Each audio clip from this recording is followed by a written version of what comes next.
Hi, everybody. This is Pete Wright. Thanks for joining us on Navigating Change. Before we get started, I have a quick announcement. Sometimes you're communicating one-on-one. Sometimes you're standing before a larger audience. But whether you're meeting with board members, faculty, or staff, the art of communicating complex financial information is an essential component for today's business officer. That's why Thursday, March 5th, 2015, Howard Teibel joins NACUBO and Regional Association speakers for Lessons Learned in Communicating Financial Information Effectively.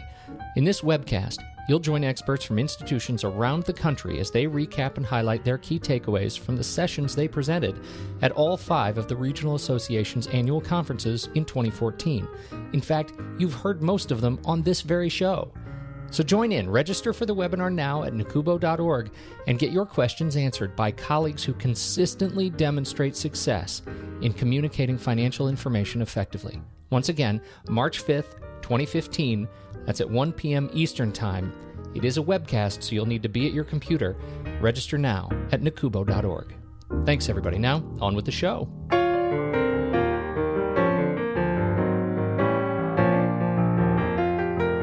Welcome, everybody, to Navigating Change, the podcast from Teibel Inc. My name is Pete Wright, and I'm here once again with Howard Teibel. Hello, Pete. How are you? I'm doing very well, Howard. I am very excited about our show today. We have a distinguished guest joining us, Dr. George Martin, president of St. Edward's University in sunny, I hope, Austin, Texas. Dr. Martin, welcome to Navigating Change. Very sunny in Austin. Dr. Martin, you have been the president, served as president of St. Edward's since 1999. That is, in these days, a notable tenure as president of the institution. Yeah, I guess it is unusual. Let's just not... It may be good or bad. Yeah, right. We won't examine that too closely. We were here today to talk about a project that you have undertaken with Howard's support, the Investing in Our Future project. And Howard and I have been talking a lot about these sorts of large-scale projects. Howard, before we kick off, can you give us a little bit of a background on why you wanted to invite Dr. Martin here today to share the conversation, share the floor on investing in our future? It all came together for me when I had the opportunity to hear Dr. Martin at the town hall introduced to his larger community about what we're about to take on. And I was personally inspired by not just Dr. Martin's inspiration for this project, but I was walking around talking to people individually, and not only was there a great deal of trust in a change project such as this, they were deeply appreciative of being asked to be part of this. And to me, it's in no small measure to Dr. Martin's leadership on this, and why I want Dr. Martin in this conversation and for others to hear this is because I think not enough institutional leaders find a way to both do top-down and bottom-up decision-making that really engages the larger community. So, Dr. Martin, when you think about just even your willingness to do this, and you've shared with me you've done other things like this before, so I think you have a culture that accepts this.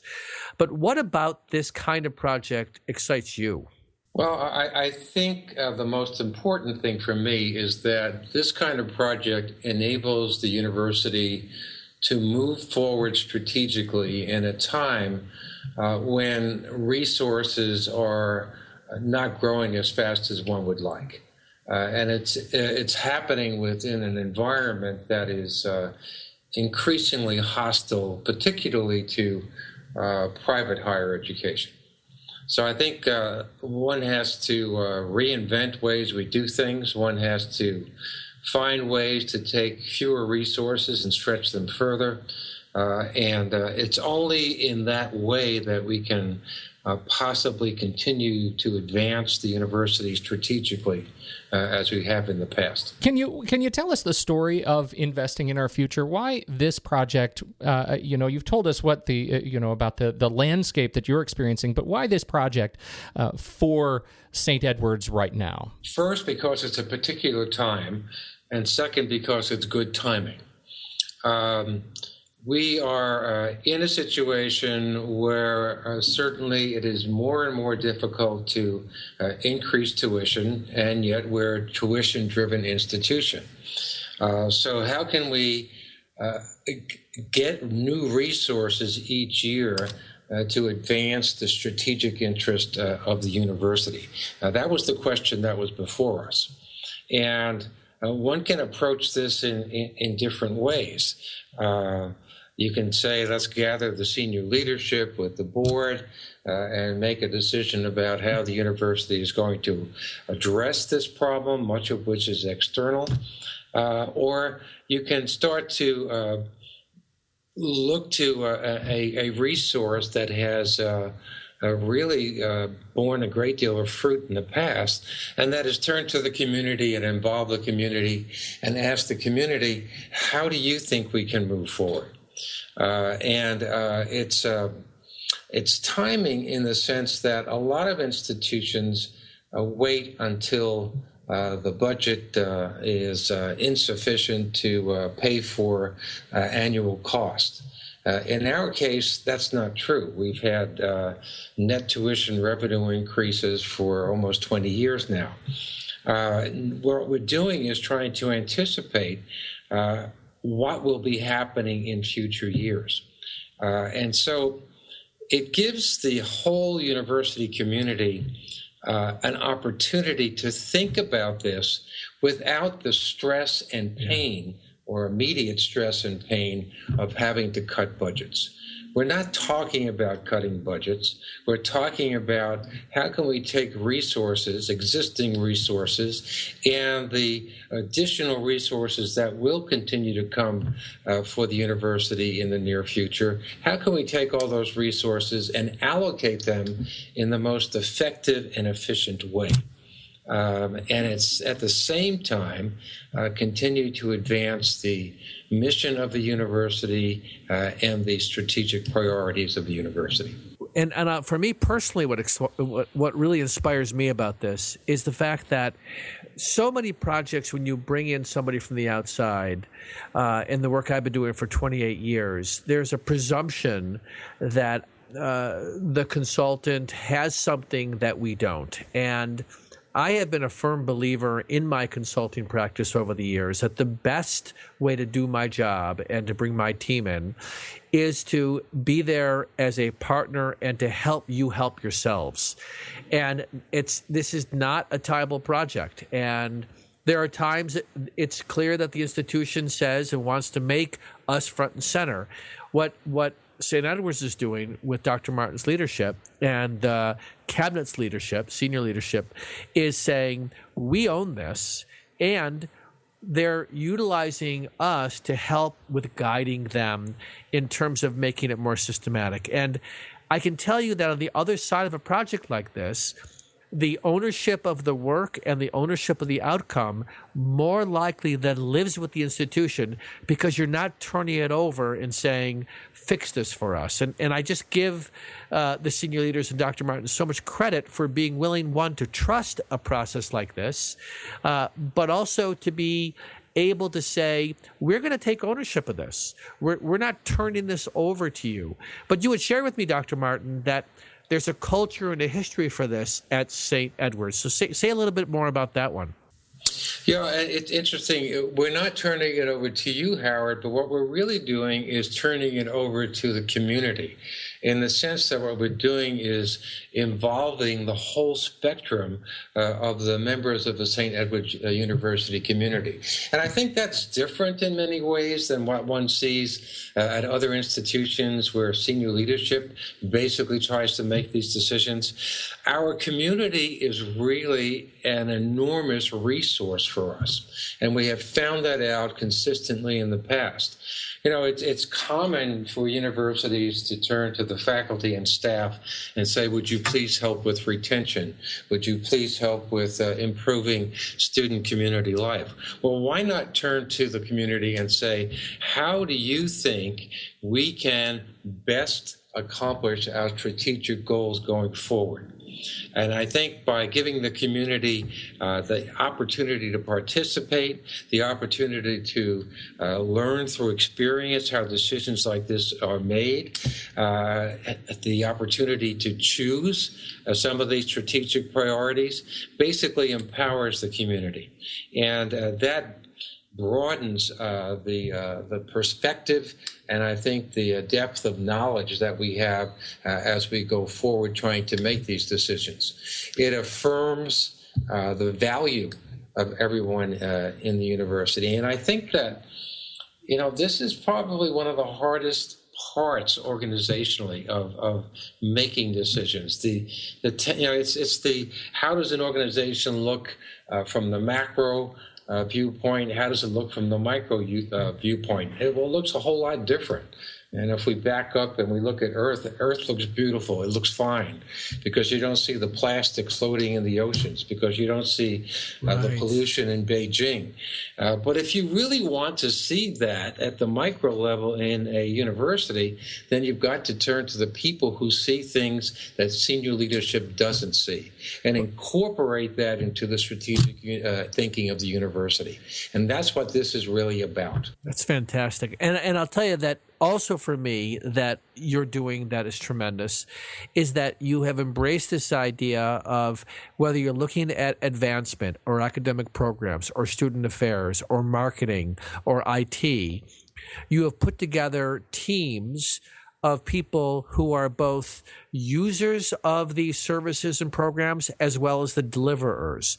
Students, faculty, administrators are all participating, looking at disciplines where, in fact, the tradition is often you live in your own little silo. And I can tell you from experience that what this does for those institutions willing to do what you're doing is it becomes such an education process for the masses to see what it really takes to execute the work of a university or college. And in many ways, people on the other side of this have a raised awareness of being more connected to the mission of where this is going. And it demands a willingness, like you're doing, to trust your community. And that's what my hope is for more schools, to do two things. To do what you said, which is let's not wait for a problem to then have to say we have to bring people in. Can we have the conversation before it becomes a problem? And that's a classic dilemma institutions fall into, where they don't jump until there is a urgency because of something negative. And the second thing is being willing to draw upon your community and to learn from each other. And I'll tell you, Pete, what was powerful for me was I've done these in the past, and there have been other projects where the ramp up to the kickoff took anywhere from 4 to 6 months. We got this in a month and a half. This project, the people were identified, the team leads were picked. It had nothing to do with me. It had to do with the call went out, people stepped up, and people just embraced it. And I have not seen an institution embrace something like this as quickly as they have, and I think it's a testament to the culture and trust in this community. Well, that gets to the as I'm thinking about this, sort of reflecting on it. I mean, clearly there is a culture of understanding and achieving goals. I mean, in your own welcome note to students, Dr. Martin, you write about your year 2000 tenure strategic plan, fueling a decade of enrollment growth and expansion. 2010, a 5-year strategic plan. And now here we are in 2015. How does investing in our future fit into or drive or define the next generation of leadership and development and expansion and growth at St. Edward's? Is it this that you have had the community in such a state of practice over the last 15 years that they're just ready to be rallied and support whatever comes next? Well, I think that has been characteristic of the way we've made decisions here.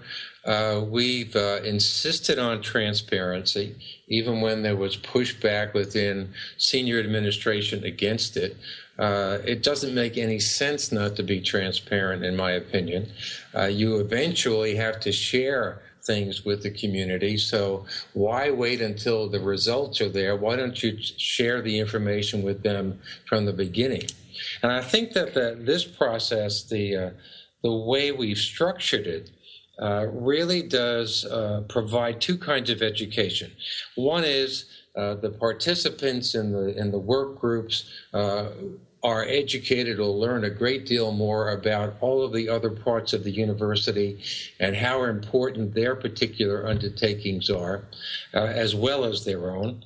And then they learn one other thing, and that is the process that goes into the decision-making about how to assign university resources. You've got to pick and choose. There never are enough resources for everything that everybody wants. So how do you start to prioritize those? And by being participants in these work groups, they are actually going to go through the same process that senior administration goes through all the time. That is the process of prioritization. And they'll understand how difficult it is, how it is not arbitrary, and how important remaining fixed on the strategic interest and mission of the university, how important remaining focused on that is essential to choosing the correct priorities. To summarize, when you talk about opening this to the community, you're talking about our traditional sort of expected groups, right? Staff, faculty, students, parents, extra community members. How far does your community extend in this conversation? Well, I think the most important participants are those who are the ones who are trying to run the university on a regular basis throughout the year. And that would be obviously administration, faculty, staff, and students, with alumni involvement also. So those are the primary constituents, and of course the Board of Trustees. These projects, they're so sort of audacious in scope. I wonder, and I would ask both of you to reflect on this. As you think about taking this on over the course of the duration of the project, what are your biggest hopes for success at the end of it? When you have finished, what will this have looked like? What change will you have brought to the institution? Well, I guess the most obvious answer to that would be that we would hope that emerging from the process will be some good strategic recommendations that we can incorporate into future planning. The second thing is we will have better informed constituents. They will be exposed to a great deal of data during this process, and I hope wind up with a great deal more information and knowledge and improved understanding. But I think that the foundation for the future is that they will be involved in an ongoing process in which they develop a common view of where we are going. They will design processes where it will be natural on an everyday basis to ask, how can we do this better? And also, I think in that process, develop a stronger sense of community, of strategic direction, and of university mission. So I think my biggest hope is what is already happening, and that is that groups are engaging in idea generation. And I can tell you that from talking to some of the team leads and those who sort of overseeing these larger project teams looking at these different areas, the thing we're encouraging them to do that they're taking on is say, can we step back from business as usual and how we've always done it and ask bigger questions? You know, the whole process of how recommendations are going to flow through the project, we're really inviting people into a very substantial idea generation exercise. And then there is going to be a process where this will flow through the committee back to the senior team and ultimately to President Martin to say, here are the things we want to move forward with. But we often don't step back far enough and allow people to brainstorm, to really brainstorm. How do we want to improve programs? How do we want to improve services? What are some things we should stop doing? What are some things we should invest in? invest in. And this kind of information becomes the foundation of what our senior leaders need that they often don't have because we don't ask the masses. And as Dr. Martin said, we've got a community out here of resources who are ready to be asked. And I can tell you that just from watching them, they dove right in. So my hope is on the other side of this, and it's already happening, but I can see this as an outcome, is people feeling appreciative that they were invited into a process to be part of crafting the future of St. Edward's, and that's my biggest hope for the project. And to add to that, Howard, I don't see this as a conversation that will end when the recommendations come to me, and I select some that we would implement in the next academic year. I view this as the beginning of an ongoing conversation. Because I think much of the material that comes out of it will be the source of new ideas and future years planning as the university moves forward. So this is a multi-year kind of project. And I love that you added that, because this idea of continuous learning and continuously, in a sense, thinking about this as a foundation for something, as opposed to when we're done in May, June, July, that this project's over and everyone gets back to work. No, this is actually sowing the seeds for continuing to be innovative looking forward. Yeah, this is truly the work of the university. I think that's a terrific lesson, that this project isn't just about achieving some set of static goals, but it's about changing the way the community participates in university strategy and leadership moving forward. Yes, exactly.